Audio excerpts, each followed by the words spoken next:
Hello friends, आप सब लोगों का स्वागत है हमारे यूट्यूब चैनल पर। तो आज हम देखेंगे प्रोनाउन एमसीक्यू एक्सरसाइज। तो देखिए दोस्तों, जैसा कि हमने इस वीडियो में चूज द करेक्ट प्रोनाउन लिया है। जैसा कि पहला दिया गया ही सेव्ड वीना एंड यहाँ पर खाली स्थान दिया गया है। तो देखिए यहाँ पर जो सेव्ड है जो कि एक वर्ब है, तो वर्ब के बाद जो भी वर्ड एंड से जुड़ा रहता है वो ऑब्जेक्टिव केस होता है। यहाँ पर जो मीना है यानी कि जो वीना है वो क्या है, ऑब्जेक्टिव केस है। तो एंड के बाद भी हम ऑब्जेक्टिव केस का ही प्रयोग करेंगे, यानी कि मी। ही सेव्ड वीना एंड मी। अगला देखते हैं, यहाँ पर खाली स्थान है इज अ न्यू कार। तो देखिए यहाँ पर पोजीशन की बात की गई, यानी कि अधिकार की। तो यहाँ पर हम प्रयोग करेंगे योर्स का, यानी कि ऑप्शन नंबर बी बिल्कुल सही हो जाएगा। Yours is a new car. यहाँ पर देखिए आप बोलेंगे कि ये हमारा हेल्पिंग वर्ब है, तो इससे पहले हम सब्जेक्टिव केस का प्रयोग करेंगे, लेकिन यहाँ पर नहीं, हमें रटना नहीं है।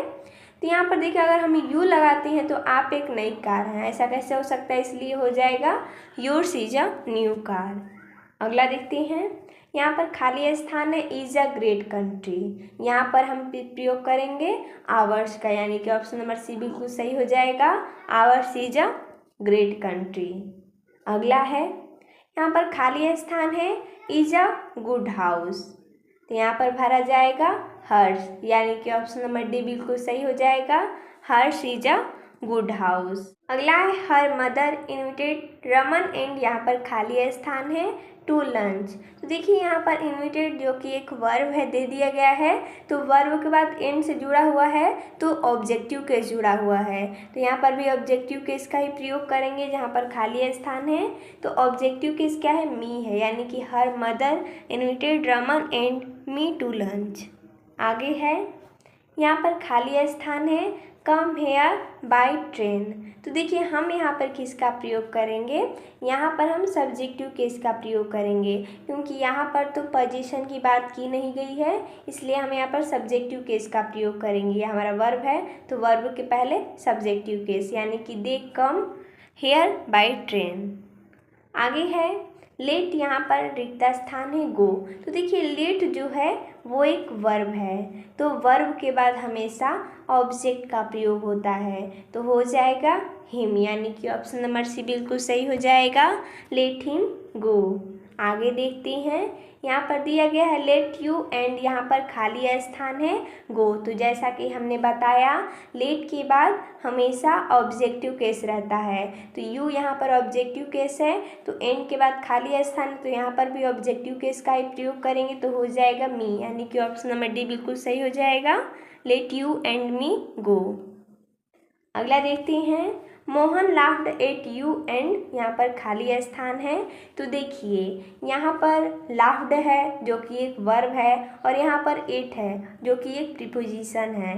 तो दोनों ही, यानी कि जब वर्ब आता है और प्रीपोजिशन आता है, एंड से जुड़ा गया है और इससे पहले क्या आया है, वर्ब आया है और प्रीपोजिशन आया है, तो यहाँ पर हम ऑब्जेक्टिव केस का प्रयोग करेंगे। यू क्या है, ऑब्जेक्टिव केस है, उसके बाद एंड है, तो एंड के बाद खाली स्थान है, तो यहाँ पर भी हम ऑब्जेक्टिव केस का प्रयोग करेंगे, तो हो जाएगा मी, यानी कि ऑप्शन नंबर ए बिल्कुल सही हो जाएगा।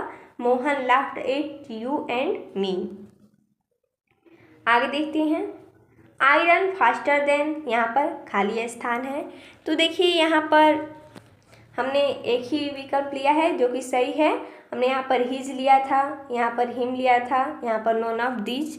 तो देखिए छूट गया है, कोई बात नहीं, हम आपको बता देते हैं। तो देखिए आई रन फास्टर देन, देखिए यहाँ पर देन लगता है जब तुलना की जाती है, तो यहाँ पर आई रन फास्टर देन, यहाँ पर खाली स्थान, तो यहाँ पर ही भरा जाएगा सब्जेक्ट को देखकर, क्योंकि यहाँ पर सब्जेक्ट से तुलना की जा रही है, तो यहाँ पर भी सब्जेक्टिव केस ही भरा जाएगा, यानी कि आई रन फास्टर देन ही।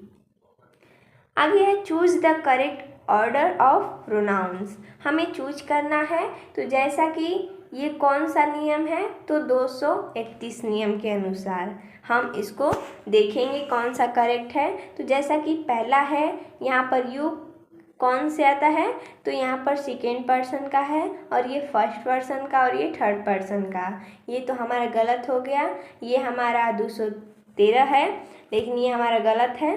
दूसरे में ही पहले दे दिया गया है, ये भी गलत है। तीसरे में देखिए क्या दिया गया है, ये हमारा सेकेंड पर्सन का, ये हमारा थर्ड पर्सन का, ये हमारा फर्स्ट पर्सन का। ये हमारा बिल्कुल सही है, सी ऑप्शन, यानी कि you, he and I go there. इसमें नियम है कि कौन सा पर्सन पहले रखा जाता है। आगे देखते हैं, choose the correct order of pronounce.